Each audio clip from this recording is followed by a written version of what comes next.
The 7 deadly sins of mathematics. 1. Ignorance of definitions. Sloth. Just as sloth is a lack of effort, ignoring or misunderstanding fundamental definitions is a passive but deadly sin in mathematics. Without a solid grasp of the basic building blocks, everything that follows becomes shaky and prone to error. It's the unwillingness to do the foundational work. 2. Hasty generalization. Pride. Pride can manifest as the arrogance of assuming a pattern holds true after only seeing a few examples. Jumping to broad conclusions without rigorous proof or sufficient evidence is a dangerous trap. Just because something works for the first few cases doesn't mean it works for all. Computational errors, wrath, frustration, and anger can often accompany careless mistakes in calculations. Not a moral failing.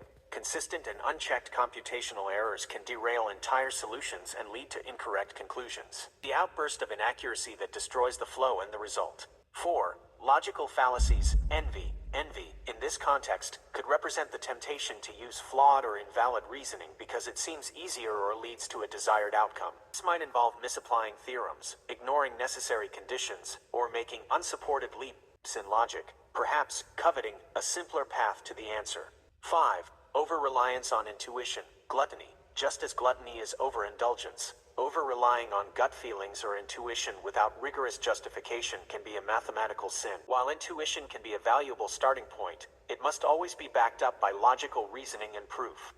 Engaging in assumptions without verification leads to unsound mathematics. 6. Neglecting edge cases. Lust. Similar to lust's focus on a specific desire to the exclusion of all else, neglecting to consider edge cases or special conditions can lead to incomplete or incorrect solutions. These overlooked scenarios can often reveal flaws in a general argument. It's the narrow focus that misses crucial exceptions. 7.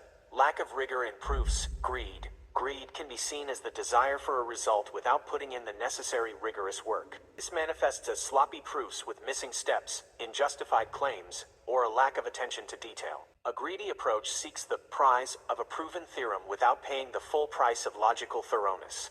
Here are